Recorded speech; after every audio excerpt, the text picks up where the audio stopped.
Soyez toutes et tous les bienvenus sur la chaîne L'Équipe pour vivre la 40e édition d'une épreuve qui s'annonce exceptionnelle et qui rassemble des dizaines de milliers de spectateurs, les 24 heures camion. Et pour la vivre, j'ai le plaisir d'être aux côtés d'un ancien vainqueur, Fabien Calvet. Bonjour Fabien. Bonjour Anthony. Les 24 heures camion, c'est une institution évidemment. Et là, je vois derrière nous 3 Pace Trucks. Est-ce que ça veut dire qu'on aura 3 fois plus de plaisir? C'est exactement ça. 3 plateaux, du 100% camion. On réitère ce qu'on avait fait l'année dernière. Plateau britannique, championnat britannique, championnat d'Europe et bien entendu championnat de France que vous attendez tous avec grille pleine, 31 pilotes pour 29 places, donc autant dire que ça va se bagarrer. On va avoir du spectacle sur la piste. Week-end 100% camion, du spectacle sur la piste, également dans le village avec beaucoup d'animation. De quoi finalement passer un bon week-end. Tous les ingrédients sont là. On a évidemment les camions décorés, plus de 250 véhicules, tous les constructeurs qui sont là également pour exposer les nouveautés. C'est réellement un salon à ciel ouvert. Et puis bon, la parade sur la piste, feu d'artifice, show mécanique. On revient avec les bonnes vieilles formules du show mécanique le samedi soir, la course de nuit et on clôture par un feu d'artifice et évidemment un concert. Et là, c'est une nouveauté qui se déroulera également sur la piste, sur la plus belle avenue du monde ici, sur la ligne droite des tribunes. Donc autant dire qu'on va se régaler. Et bien vous l'avez compris, on va passer 1 heure ensemble, on va avoir du spectacle en piste et justement cette piste du circuit Bugatti, on la découvre en caméra embarquée avec un triple vainqueur de l'épreuve, Lionel Montagne.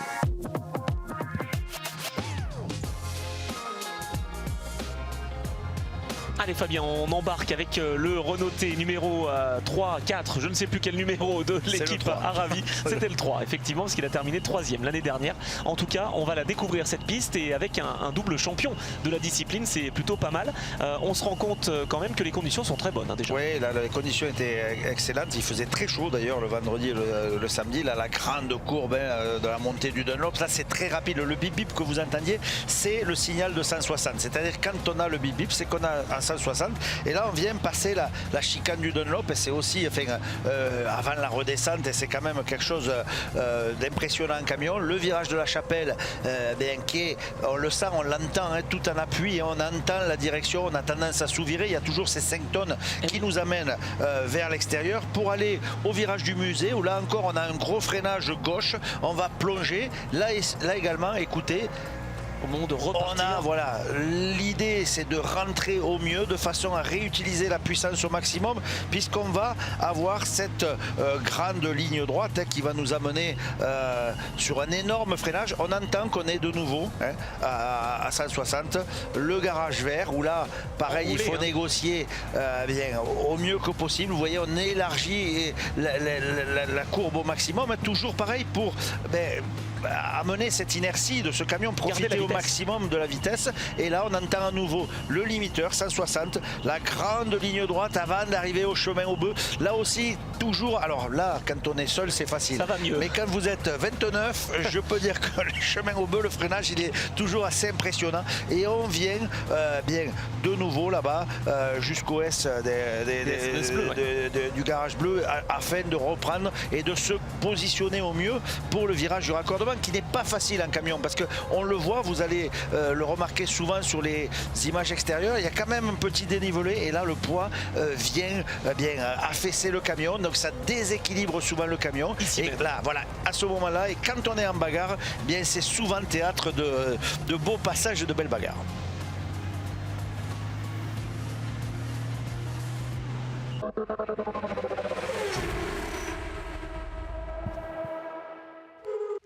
Des camions en délire, un circuit vallonné. On a 1 heure pour revenir sur cette 40e édition des 24 heures camions. C'est une édition historique et on le voit déjà, Fabien, avec ces plateaux incroyables. 3 championnats, quasiment 70 camions. Regarde, ça parle, les images parlent d'elles-mêmes, c'était magique. Honnêtement, cette édition, ce 40e anniversaire, avec toutes les marques représentées, on a eu du spectacle à tous les niveaux, pas uniquement sur la piste, mais dans l'ensemble de l'enceinte. On avait vraiment plein de choses à faire et je pense que les spectateurs ont même eu du mal à tout voir. Ça c'est sûr, il faudra revenir effectivement, ambiance familiale et ambiance également studieuse avec le village emploi formation. Emploi formation, ça marche très bien. C'est avant tout un salon à ciel ouvert puisque les constructeurs sont là pour montrer leurs nouveaux produits, mettre en avant leurs clients chez certains, les nouvelles énergies évidemment, mais aussi pour recruter. Les constructeurs recrutent des mécanos, des techniciens pour leur garage, les transporteurs recrutent du personnel pour être derrière le volant, mais également toute la logistique qui va autour du milieu du camion parce que cette économie du transport routier est florissante. On a besoin, on en a besoin pour faire marcher l'économie française. Et Le Mans, c'était un peu cette vitrine où on met tous ces gens-là qui travaillent souvent dans l'ombre. Et bien, on en profite pour les mettre à l'honneur avec évidemment la course toujours comme attraction principale. Il fallait bien une excuse pour se réunir. Donc, les 24 heures camion sont peut-être la meilleure excuse. On a une triple excuse parce que voilà, ces 3 championnats, ils sont évidemment spectaculaires. On a vu des images du championnat britannique, du championnat d'Europe et puis donc le championnat de France. C'est la grille la plus complète. Exactement, carton plein cette année encore et le spectacle a été au rendez-vous, c'est une évidence. Eh oui, avec de la bagarre en piste et on va justement bien s'intéresser à ce championnat de France. On va commencer par la première course, 10 tours au programme, ici même dans ce beau théâtre du Mans.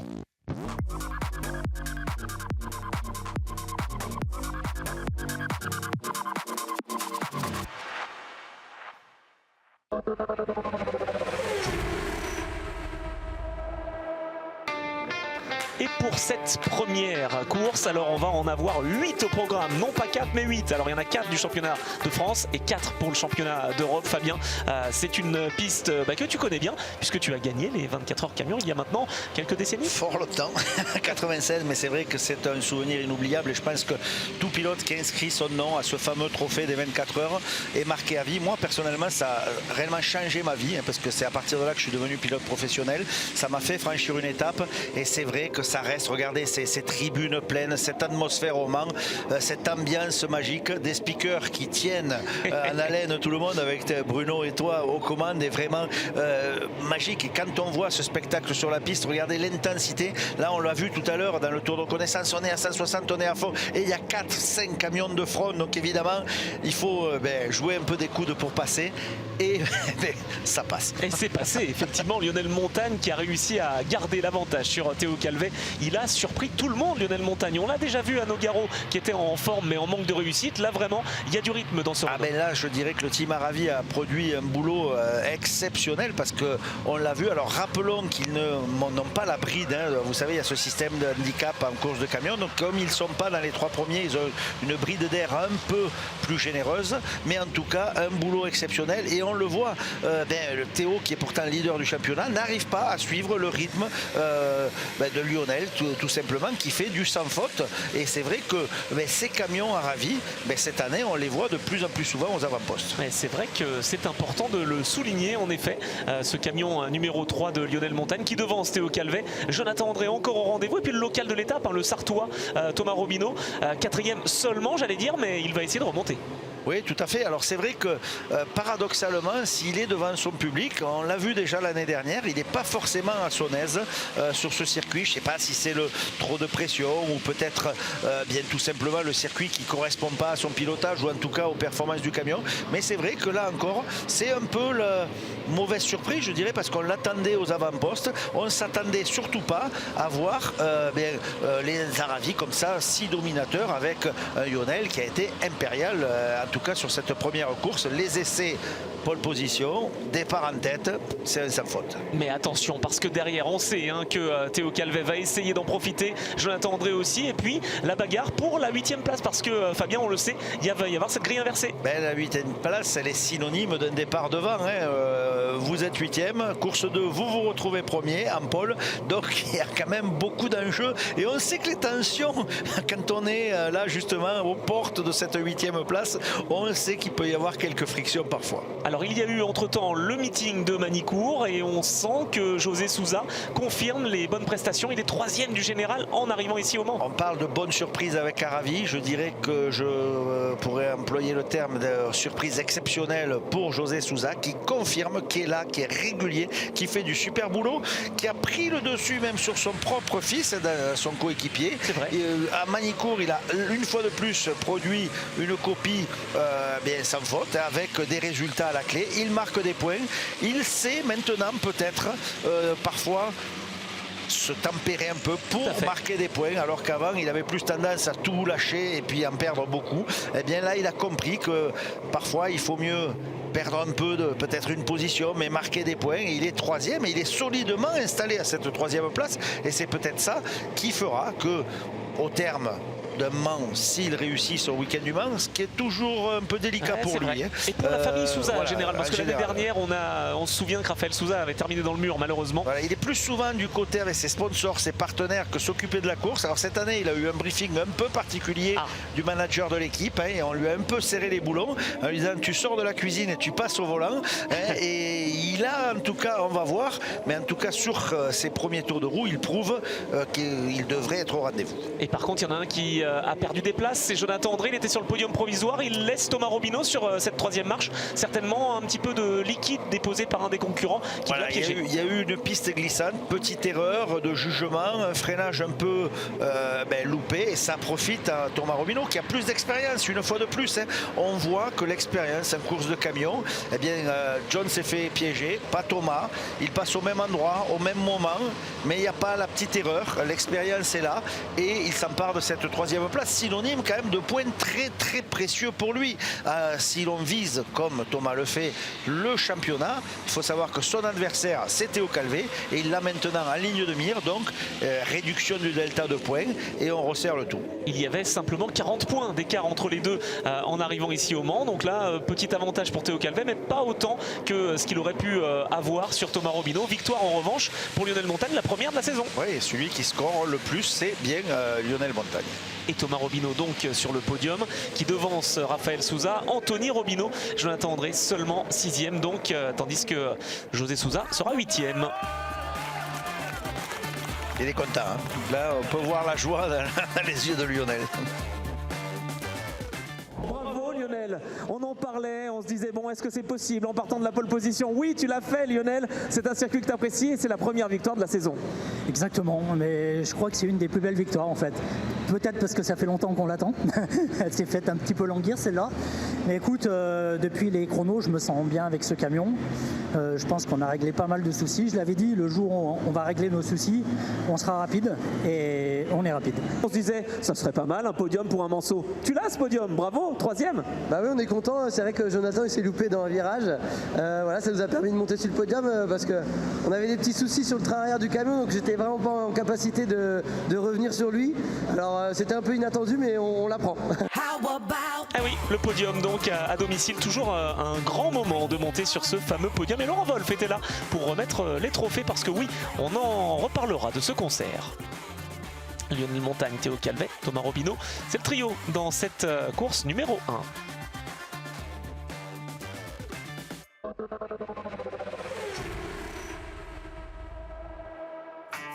Et on passe maintenant au championnat d'Europe avec un pilote qui domine la saison, Fabien, c'est Norbert Kiss. Son ingénieur est d'ailleurs très très élogieux à son sujet. On l'écoute tout de suite. Expliquez-nous ce que cela fait de travailler avec un pilote de légende comme Norbert. Ce week-end, il est à la recherche d'un 7e titre européen. Vous savez, on travaille ensemble depuis 2011, donc on se comprend très bien. C'est vraiment le point clé de notre relation. J'espère que nous pourrons remporter un 7e titre et écrire l'histoire ensemble. C'est vraiment un honneur de travailler avec lui. C'est l'un des génies de son sport et c'est évidemment toute l'équipe Reves Racing qui est motivée pour cela. Nous avons une bonne opportunité aujourd'hui. Je suis très reconnaissant d'être dans cette position ici au Mans.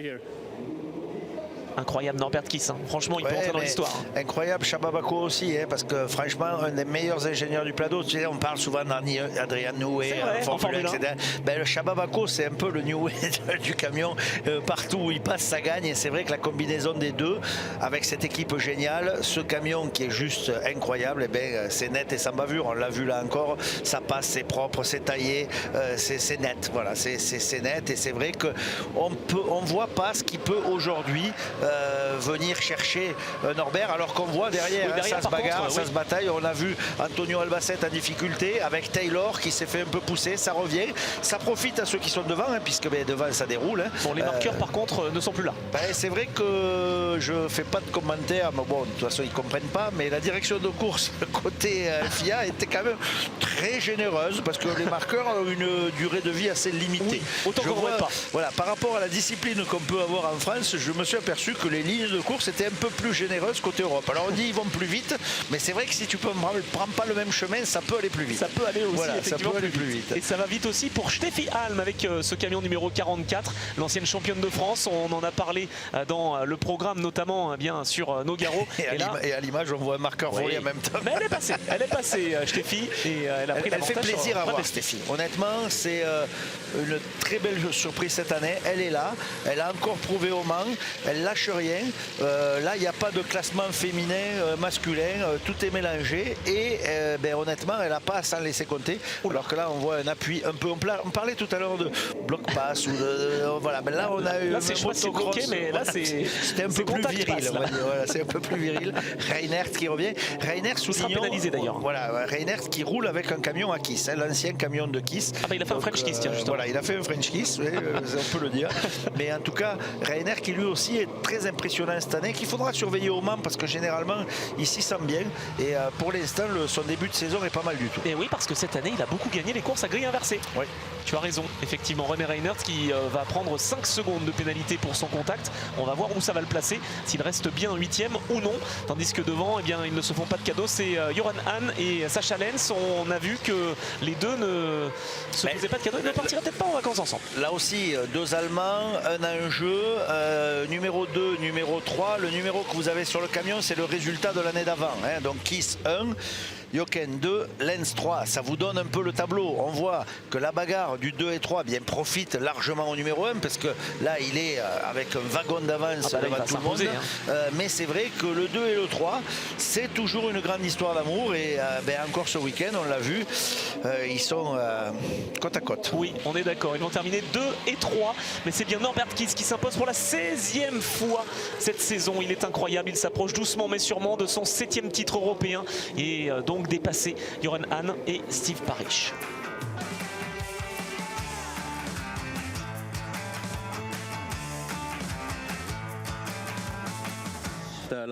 Les 2-3 derniers tours, Joran m'a mis sous pression. On a même été côte à côte au garage vert, mais j'ai vraiment été très correct avec lui. Tout comme d'ailleurs lui, il l'a été avec moi.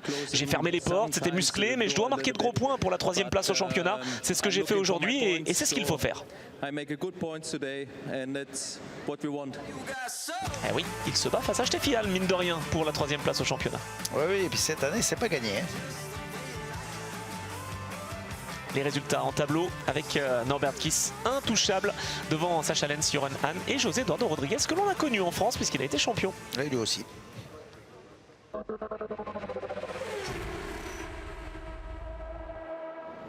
Et le 3e championnat, bien on va en parler puisque c'est le championnat britannique depuis l'an passé. Ils viennent officiellement rouler en France. C'est une épreuve de leur championnat. Oui, tout à fait, qui compte à part entière dans le championnat anglais. Et cette année, ils sont venus en force avec 20 camions sur la piste, du beau spectacle. Et les Anglais, voilà, ils sont assez généreux en pilotage. Hein, on le sait chez eux, ils ont reproduit la même chose chez nous.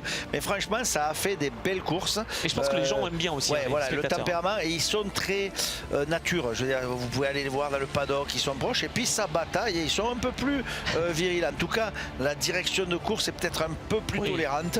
Et c'est vrai que du coup, ça donne des courses très animées. Nous, en tout cas, on est très heureux de les voir avec nous au Mans. Hein. Comment se sont fait les discussions? C'est Stuart Oliver, le promoteur, justement, ouais, pilote voilà, promoteur. Ce sont des copains, on les côtoie et on est toujours en contact avec les différents organisateurs. Et Oliver fait un peu le chef d'orchestre en Angleterre. Ils n'ont pas, comme nous, une fédération qui chapeaute autant que nous.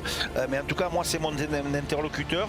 Ils ont un promoteur privé et c'est avec eux qu'on a entamé les négociations avec la CO, Pierre Dubois. On a lié cette relation de confiance. L'année dernière, on a tenté l'expérience, on l'a renouvelé et honnêtement, c'est juste génial de voir un plateau 100% camion et je pense que nos spectateurs, c'est quand même ça qu'ils viennent voir, cet ADN camion et je dirais qu'avec les Anglais, on n'est pas déçus. Et là encore, il y a plusieurs batailles dans la bagarre. Enfin, on voit qu'il y a 2 vents, voilà, il y a 2 divisions ça se bat devant, ça se bat derrière. Alors oui, il y a toujours Ryan Smith, le numéro 1, qui est 9 fois champion déjà, mais on voit que ça bataille et ça lâche rien. Ils ont un système de grille inversée encore plus complexe que nous, mais ce qui donne du spectacle à la fin. Eh oui, c'est vrai qu'ils sont toujours les bienvenus. On se souvient d'une année où il n'était plus que 4, mais 4 qui ont fait le spectacle comme jamais.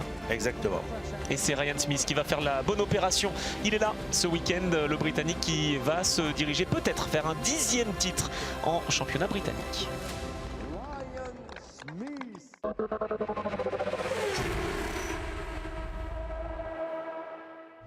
La course numéro 2 du championnat européen dans cette 40e édition. Fabien, on met aussi à l'honneur d'anciens champions. Et il y avait la présence sur cette grille de départ de Lutz Bernau qui est aux côtés d'Antonio Albacete. Il est toujours là et il nous a dit qu'il reviendrait jusqu'au bout finalement. Voilà. Il est passionné. Alors il est retraité, donc il est retiré entre guillemets des affaires, mais lui aussi, Lutz, il fait partie du paysage des courses de camions. Il ne peut pas s'empêcher, il revient plusieurs fois dans l'année, même s'il n'a plus de rôle entre guillemets officiel. C'est toujours un plaisir de l'accueillir. Et là, il avait tout à fait sa place parce que c'est vrai que ce 40e anniversaire était aussi là pour mettre à l'honneur toute cette histoire. Eh oui, parce qu'en France on a eu aussi Gérard Quinet qui était présent, on a eu Noël Crozier et bien d'autres. C'est vrai qu'on se souvient et c'est important, cette 40e édition elle était importante pour fédérer aussi. Oui, le passage et de communier tous ensemble parce que les anciens sont toujours là pour raconter des anecdotes, pour donner les conseils et franchement c'est ça la famille des courses de camions. Franck Conti était également là. Oh, attention avec José Dordo Rodriguez malheureusement qui se retrouve en difficulté, c'est pas le bon sens. C'est un peu le paradoxe parce qu'il a été exceptionnel sur la course d'avant avec une 4e place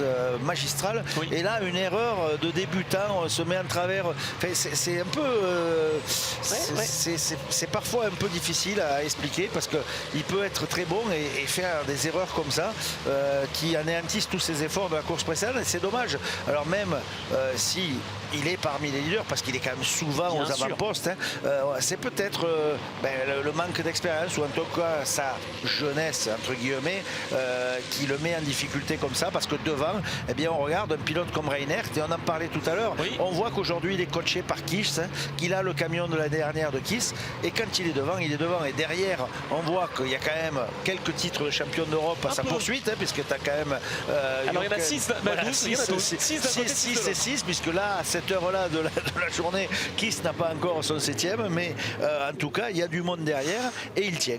Oh là derrière par contre c'est Srećko dessus. Oui un petit peu là franchement c'est il est accroché là, il économise du gasoil parce qu'il est quand même accroché à celui de devant.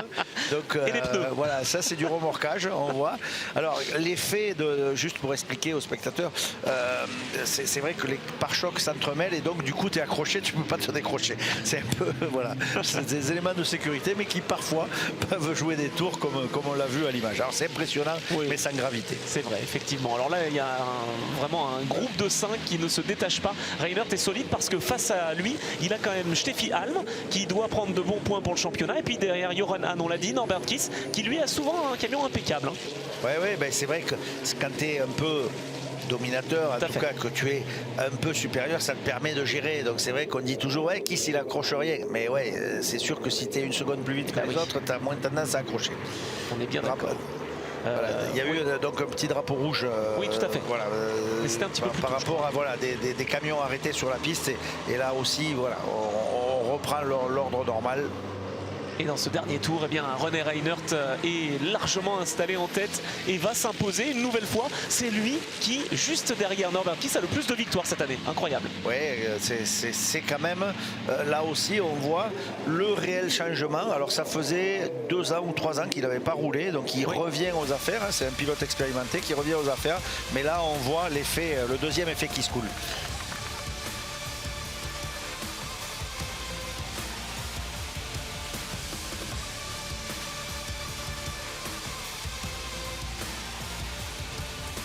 Et donc les résultats, après ces beaux podiums, il est de retour et bien de retour René Reinert. Oui, clairement.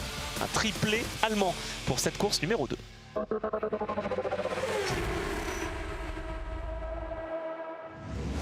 un autre monument, Fabien, de ce week-end des 24 heures camion. Ça, c'est une idée il y a quoi, 3 ans? Eh bien, c'est une course nocturne que l'on va voir. Oui, c'est dans l'ADN du Mans. Et là, qu'est-ce qui se passe cette année? Voilà, c'est une première cette année. C'est la pluie qui s'est invitée au spectacle. Et ça a quand même joué des tours parce que, évidemment, sage décision que celle de la direction de course de faire un départ sous safety, c'est-à-dire que le truck qui va lancer les courses va rester en piste. On va pas pouvoir se doubler. On va être à la queue leu pendant un tour, et un tour qui est décompté, hein, d'ores et déjà, c'est la procédure, parce que sous la pluie et avec une visibilité réduite, il y avait des risques. Donc la direction de course a décidé ce départ sous safety, mais du coup ça a raccourci la piste, et après on l'a vu, ça a séché, parce qu'au final la pluie a cessé, et voilà, et les pilotes, on le voyait au chrono, en 2.07 on était dans des chronos assez proches de ceux sur le sec, et Théo par exemple m'a dit, moi à la fin je n'ai pas vu la différence, la piste était sèche. Voilà, ça a un peu, voilà, on n'est pas maître des conditions météo, donc ça a profité bien au premier, parce que c'est plus dur quand on raccourcit la course et qu'on part en safety, tu peux pas gagner de place au départ, hein, puisque tu es à la queue leu. Je rappelle qu'on peut pas doubler avant le passage du vert, donc ça a un peu permis à José Sousa, mis en difficulté les potentiels prétendants à la victoire, mais par contre ça a joué le jeu d'un José Sousa qui lui pendant ce temps-là a fait sa route, hein. Et on le voit d'ailleurs parce qu'il est face à Yorick Montagne, et puis derrière, oh là là, ça ne se fait pas de cadeau entre Théo Calvet et Raphaël Sousa, et ça va passer. C'était important pour Théo Calvet parce que derrière lui il y a le numéro 2, et le 2, eh bien, il se bat au championnat. Et puis Théo, il a gagné déjà 2 fois cette course de nuit, donc il voulait faire un 203, donc il faut cravacher, mais là encore les tours défilent, et comme on n'est pas sur 10 tours, on va plus être que sur 6 tours à la fin, avec les safety et tout ce qui est arrivé en course, et c'est quand même dur en si peu de temps de remonter aux avant-postes. On le dit, le niveau en championnat de France est très haut, et lorsque vous partez 8e, ou en tout cas 4e ligne, revenir devant, c'est pas si facile. Non, on est bien d'accord, en effet. En tout cas, les pilotes vraiment en prennent pour leur argent, j'allais dire, et les spectateurs aussi. Bien apprécié cette course de nuit, elle est vraiment devenue une institution. Je pense que c'est une institution, elle est surtout enviée des autres. Norbert Kiss, on en parlait tout à l'heure, me fait des textos en me disant je veux une course de nuit. Invitons-le. Allez, invitons-le. Ils en rêvent, les pilotes européens en rêvent. Alors évidemment, on ne peut pas faire des courses de nuit pour toutes les catégories parce qu'on finirait à pas d'heure. Il y a plein d'autres animations, mais en tout cas, notre course de nuit Made in France, elle est quand même enviée de tout le monde, et elle a d'ailleurs été copiée au Brésil parce qu'ils se sont inspirés de ce que l'on faisait, et ils ont copié la course de nuit au Brésil qui a là encore un gros succès. Oh là là, mais on voit par contre qu'il y en a certains qui de nuit effectivement voient tous les camions tout gris, et c'est le cas pour et on voit Rival, que la piste glisse quand même, hein, parce que Romain, ça a dû lui rappeler des très mauvais souvenirs du Castellet. Alors là c'est sans conséquence, puisque rien n'a été touché, mais je pense que quand même pendant un moment, il a dû trouver le talon. On est effectivement d'accord. Et puis il y a eu Yorick Montagne qui a tout tenté vraiment pour essayer de dépasser José Sousa en restant dans les limites de piste. Mais cette piste, justement, quand on est hors trajectoire, il y a un petit peu moins de grippe. Il y a moins de grippe, et on l'a vu à l'image. La direction de course, elle ne voit pas tout non plus parce qu'il fait nuit, il y a moins de rapports. Et parfois, on peut écarter un peu les lignes de course. On a vu que les marqueurs de pénalité ont une durée de vie limitée. Mais on voit aussi à l'image que la pluie revient. Exact. Elle est venue, elle est repartie, elle est revenue. Donc ça change les conditions de course, et du coup, pour les pilotes, c'est très dur de trouver ses repères, et c'est pour ça aussi qu'on élargit parfois les trajectoires, qu'on a tendance à glisser un peu, mais en tout cas, au niveau spectacle, c'est du 100%. Ça, c'est clair. José Sousa qui s'impose juste avant le concert qui aura lieu sur cette grande ligne droite ici. C'est une belle première avec Laurent Wolf, le DJ, qui était présent donc au platine. Yorick Montagne 2e, et la 3e position pour Théo Calvet. Ici au Mans, et bien voilà, on est heureux et ils peuvent être fiers du travail. Bravo José, victoire de nuit au Mans. T'en rêvais, tu l'as fait? Oh, c'est sympa, je suis bien parti, j'ai tenu bien le rythme, ça payait quoi. C'était très bien. Il est content comme tout, effectivement, José Sousa, et vraiment, encore une fois, solide depuis le début de cette saison. Très propre, j'ai mis un peu de temps à me réveiller. Il a fallu que Jonathan vienne me titiller un peu pour que je me remette dedans, et puis après j'ai réussi à revenir. Ça a été dur de revenir sur José, il fait une très belle course, et puis à la régulière, propre, ça passait pas. Podium de nuit, ça aussi très très impressionnant, on l'imagine en tout cas, ici au Mans. confirmation de ses classements et confirmation de la victoire d'Antoine Languilla. Côté junior, il fait vraiment un bon week-end.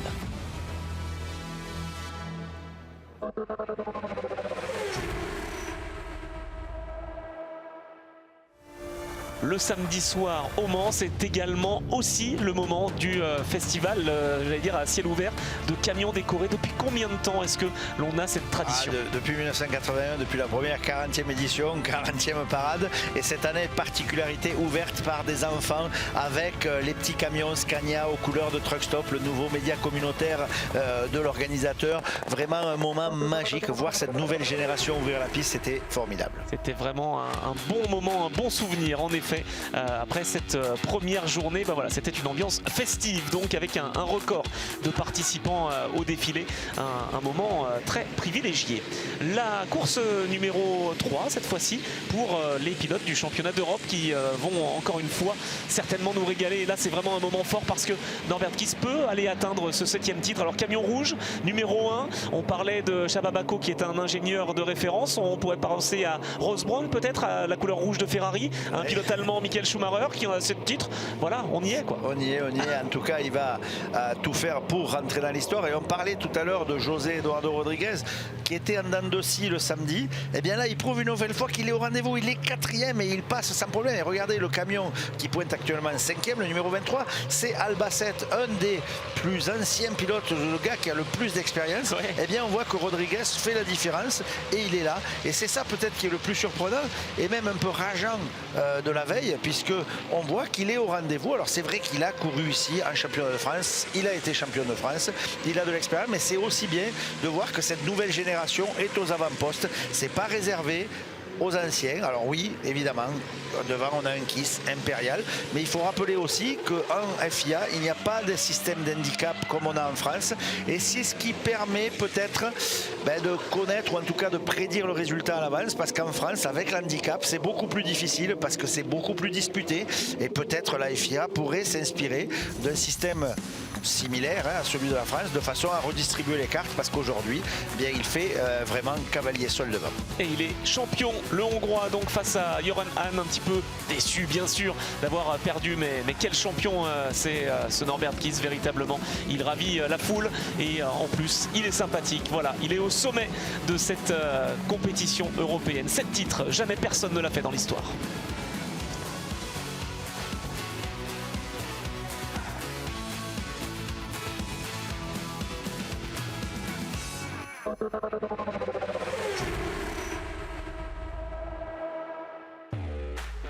Norbert Kiss qui a gagné justement ce titre, et on va retrouver les pilotes du championnat de France. Tu as trouvé quelque chose sur ce camion aujourd'hui?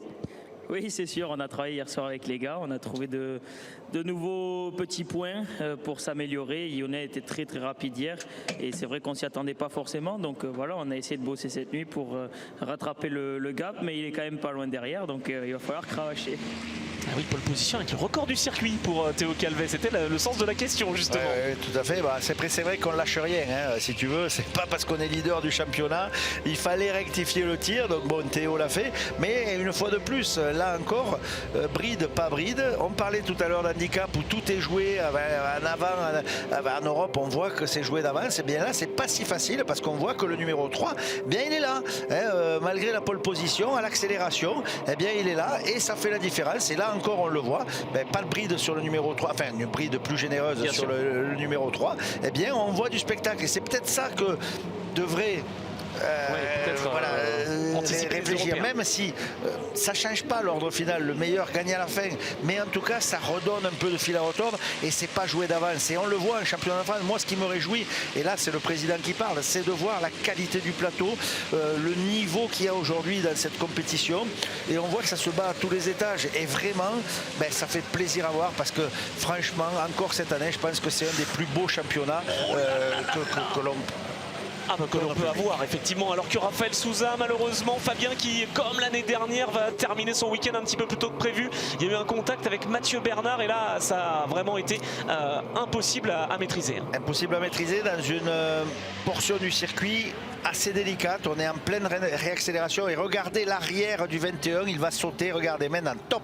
Et là on voit que le petit contact, c'est pas un contact assassin, c'est pas freinage suicide, c'est juste voilà, il dérive, il vient bien heurter l'arrière du camion, ça fait pivoter le camion et là le camion vient littéralement percuter de plein fouet le mur. Alors le mur va bien, le camion beaucoup moins bien. Alors le pilote va bien, voilà, ça c'est le pilote une bonne va chose. bien, mais le camion par contre il est épave, hein. Il est reparti en République tchèque après cette manœuvre. Alors va-t-il pouvoir rouler à Albi? Ouais, l'équipe Bugira, rassure-toi, ils vont faire ce qu'il faut. Le camion il est déjà à poil, il y a 2 rails, ça va très vite chez eux. Mais on ne traîne pas, mais en tout cas petit accrochage, grosse conséquence et beaucoup de travaux sur le camion. On peut le comprendre effectivement. Et puis une course qui est réduite à la portion congrue finalement. 6 tours seulement. Théo Calvet qui va donc prendre l'avantage. Lionel Montagne deuxième et Thomas Robineau également au rendez-vous. On va s'intéresser peut-être aussi à d'autres camions, notamment le 42 de Tom Verdier. Tom Verdier, un nouveau, alors qui a malheureusement connu des problèmes mécaniques et qui a dû faire un passe notamment sur le Grand Prix de Manicourt. Mais là aussi, un nouveau concurrent qui vient, qui apprend, qui progresse. Idem, qui a racheté un véhicule d'occasion, qui a créé son écurie de A à Z. Donc des gens à mettre en avant et à mettre à l'honneur parce que, comme Guillaume Machecourt tout à l'heure, on l'a dit, ce sont des nouveaux qui viennent grossir le rang des concurrents. Et on a besoin, pour avoir un tel plateau, il nous faut pas que des leaders, il nous faut aussi des gens qui vont apprendre. Et c'est des garçons qui sûrement progresseront au fil des ans et que l'on verra très prochainement dans les points, puisqu'il faut rappeler qu'on récompense jusqu'au 20e, hein, contrairement aux championnats d'Europe qui ne scorent jusqu'à 10. De toute façon, ils ne pourraient pas arriver à 20, ils ne sont pas 20. Mais en tout cas, nous on récompense jusqu'au 20e et c'est peut-être l'objectif pour ces garçons-là de venir marquer des points, scorer et venir s'illustrer. Mais en tout cas, il y a un process d'apprentissage et ils sont dans le coup à ce niveau-là. Oh là là, attention avec Lucas Rivals qui retrouve des couleurs, mais là avec Antoine Languilla c'était chaud parce que c'est le gain de la première place en junior. Voilà, le junior s'est disputé, le 15 est toujours, enfin en tout cas souvent en bagarre avec le 94 et on sait qu'ils sont, dans 95 d'ailleurs, ils sont toujours en bagarre, Antoine et Lucas. Et là, Elder qui est alors, superbe. Sur un championnat de drift, ça devrait payer. Bon. Alors je crois qu'il a eu un problème quand il n'avait plus de problème de frein à l'avant. Mais en tout cas, belle maîtrise. Parce qu'il le fait à plusieurs reprises dans la course. Hein, je me souviens du direct et il est plusieurs fois. Voilà. Et il maîtrise très bien la manœuvre. Ça aussi, c'est quand même le signe d'un grand pilotage. Parce que avoir un camion en dérive comme ça en descente, pas évident. Beaucoup auraient fait demi-tour, bien non, il reste sur la piste et il maîtrise son camion. Donc coup de chapeau, même si tout ça est involontaire parce que ça vient d'un problème technique sur le véhicule. Ce camion d'ailleurs qui n'a pas été réparé, mais c'est un camion qui appartenait à Pierre-Yves James. Voilà, le sien n'est pas réparable en tout cas dans les délais et ils ont fait fortune beaucoup. Exactement. Avec un camion de rechange. Il a fallu quand même mettre un petit peu au goût du jour. Victoire, nouvelle victoire pour Théo Calvet qui va encore reprendre de bons points au championnat en vue de la finale. Là c'est essentiel, c'était un peu l'objectif du week-end, venir sécuriser et scorer le maximum de points. Lionel Montagne qui n'est plus là. Est-ce qu'il est là? Mais non, il est au ralenti. Lionel Montagne, c'est Thomas Robineau finalement qui va prendre la deuxième place. Ah bah là, coup de théâtre, problème de direction pour Lionel Montagne. Gros coup de chance pour Thomas qui lui aussi marque des points. Eh oui, et finalement l'écart qui n'est pas si réduit que ça. Thomas Robineau qui marque quand même les esprits ici même au Mans. Tu as fait tes débuts ici, c'était sur cette piste du Mans il y a quelques années. Bon, 3 courses, 3 victoires en junior. Tu veux faire la passe de 4, on imagine bien en tout cas, mais derrière il y a du concurrent. Hein. Ouais, bah oui, l'objectif c'est de faire le champion junior. Donc là c'était une belle course, ça battait sévère avec Lucas. Et là il était derrière moi tout le long de la course, c'était vraiment intense. Antoine Languilla que l'on a découvert ici même sur la chaîne L'équipe il y a quelques années quand il avait roulé pour l'équipe de Maurice Monfrino, autre ancien pilote qu'on mettait à l'honneur évidemment pour cette 40e édition des 24 heures. Confirmation de ces classements et de la déception pour Lionel Montagne qui partira quand même en première ligne de la course numéro 4. C'est pas si mal. On va dire qu'il se contente de ce que l'on peut.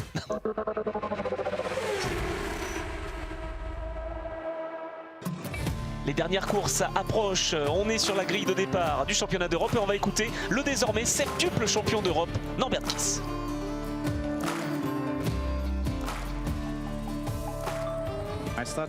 J'ai commencé la compétition il y a 20 ans. Je me suis lancé dans les courses camions en 2011. Beaucoup de choses se sont passées depuis, mais je dois dire que je suis très heureux de marquer l'histoire avec mon équipe Revesh Racing. On l'a senti très ému quand même, hein, mine de rien. Cette fois, c'est quand même le plus capé de l'histoire. Hein. Quand tu viens après des gars comme Steve Parrish, comme Jökkönen, ça cause dans le milieu du camion. Et là, 7 fois champion d'Europe, juste respect. Ah, c'est clair. Et il va essayer de continuer sa progression. Évidemment, Norbert Kiss, il part depuis la 8e place. C'est René Reinert, tiens encore, qui part en pole devant le surprenant Heinrich Clemensecker. Oui, cette année, très belle saison. Il est leader du Chrome hein, pour l'instant, Ekers. Donc, catégorie Chrome, c'est un peu la Gentleman Driver. C'est gold, silver, sur bronze, etc. en endurance. C'est pas une sous-catégorie, bien au contraire, c'est juste une différenciation. Il est leader. Tu as un titre de champion d'Europe au bout, hein, un championnat d'Europe FIA. Donc tu as un vrai trophée. C'est comme les juniors, tu as un vrai trophée, tu es champion. Donc c'est quand même pas rien. Et c'est vrai qu'Ekers, c'est la bonne surprise 2025. Son Scania, il commence à marcher. Oui. Pour info, il y avait le CEO de Scania qui était là. Et il me dit, mais il va pas mal mon petit camion. Et il dit oui, alors qu'il n'a pas d'aide officielle. Mais il dit, mais je suis surpris. C'est un team privé. Ils sont là, ils sont au rendez-vous. Et c'est plutôt pas mal. Et ça pourrait peut-être donner des idées justement au lieu en Suède pour peut-être aider ce garçon-là. C'est un cousin. Scania, MAN, 2 cousins. Pourquoi pas un transfert de technologie qui pourrait mettre à l'honneur la marque hein, au Griffon. Mais en tout cas, Ekers, lui, il fait le boulot. Allez, on va dire à Norbert Kiss d'aller tenter le coup chez Scania. Il a tenté le coup chez Mercedes à l'époque. Qui sait, ça fera progresser, ça fait toujours progresser. En tout cas, Heinrich Clemensecker qui essaye d'écarter tout ce qu'il peut, mais il va finir par céder évidemment et ne pas avoir ce fameux podium, puisque c'est Göran Hahn qui prend l'avantage à ce moment-là. C'est resté propre, c'est resté dans les limites de piste et c'est passé. Mais Ekers laisse passer aussi parce qu'il est premier de sa catégorie. Il montera sur la plus haute marche dans sa catégorie, ce qui est largement suffisant pour lui. On est d'accord, en effet. En tout cas, nouvelle victoire, décidément, 4e victoire de l'année pour René Reinert. Il a bien fait de revenir en championnat d'Europe. C'est comme le vélo, ça ne s'oublie pas. 2e place pour Steffi Halm. Et la 3e position donc pour Göran Hahn avec son camion numéro 3. Écoutez Steffi.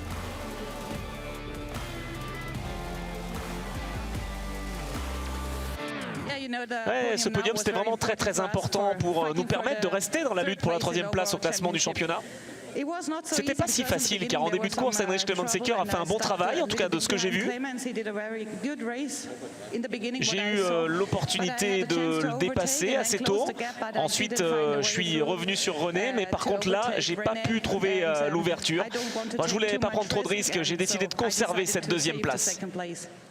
Intelligente, hein, sage décision. Oui, je crois que c'était bien pour marquer quand même de bons points. On a aperçu Vincent Bomeni, le directeur des sports et infrastructures de l'ACO.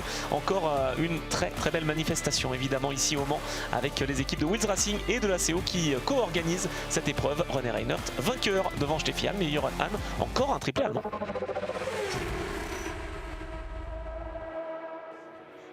Et on passe à la toute dernière course de ce week-end, de ce beau week-end, 40e édition des 24 heures camions. On a parlé de Thomas Verdier, on va l'écouter justement.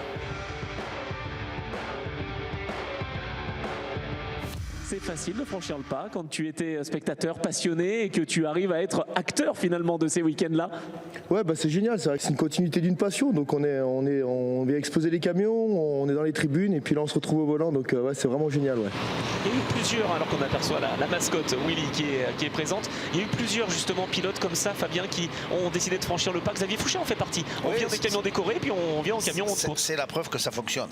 Je dirais que c'est la meilleure démonstration que ça fonctionne. Et là, il y a beaucoup d'enjeux dans cette course. Lionel Montagne, leader, qui peut prétendre au classement général avec en arrière-plan Théo qui lui est plus coincé dans le peloton. Et on voit l'intensité de ces grilles inversées avec une redistribution des cartes. Hein. José Souza, toujours pareil, on le dit, il est là. Et là, on voit qu'il est bien là.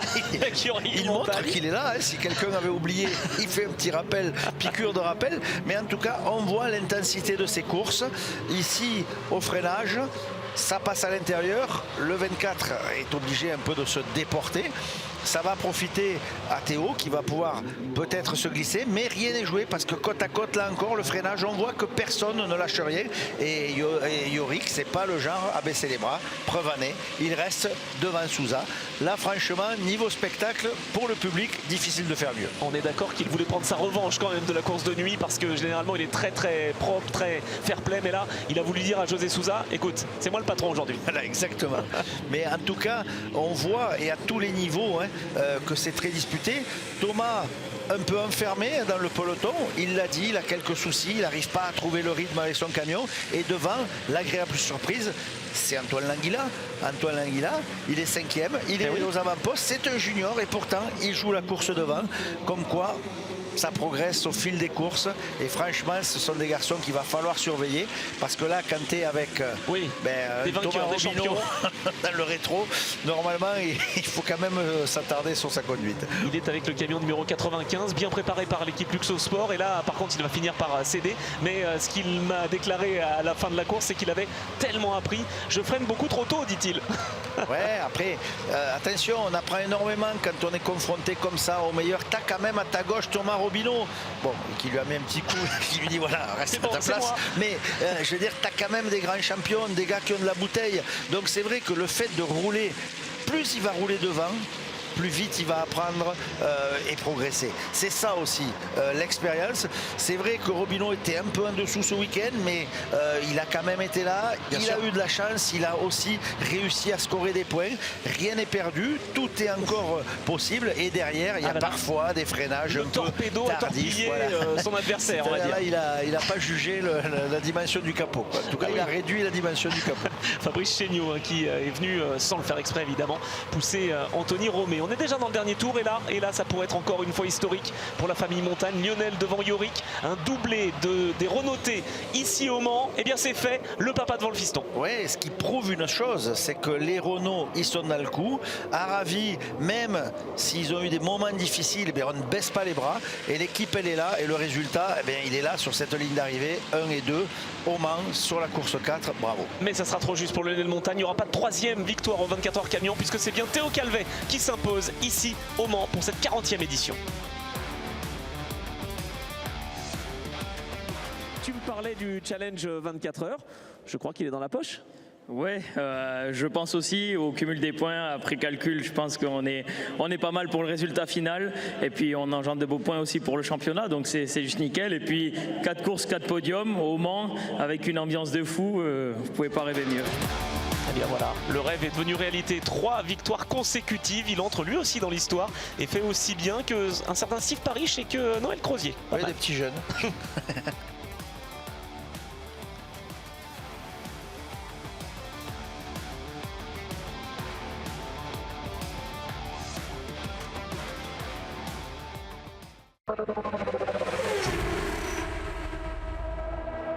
Quelle 40e édition, Fabien, on se sera régalé et on aura tout eu, beaucoup d'émotions surtout. Avec 3 plateaux, c'est vrai qu'on avait du spectacle à tous les niveaux. Angleterre, Europe, France, on a vraiment eu de quoi régaler les spectateurs. Les parades, évidemment, toutes les animations sur le circuit, le show mécanique et le concert dont on se souviendra. Oui, on a eu tous les ingrédients du succès. On est reparti pour 40 ans, évidemment, une 40e édition des 24 heures camion, toujours aussi populaire, avec un record d'affluence. Un nouveau record, et c'est vrai qu'on monte crescendo, et petit à petit, mais on y va. Et en tout cas, ça nous annonce des belles choses. Et puis bon, attention, le championnat n'est pas fini. Oui, parce que la finale à Albi va se jouer évidemment, et que ce soit devant, au milieu du peloton ou derrière, il y a de la bagarre dans le camion. Et c'est ce qu'on aime, donc on se donne rendez-vous très vite évidemment, Fabien. Très vite sur la chaîne L'Équipe. À très vite, ciao ciao.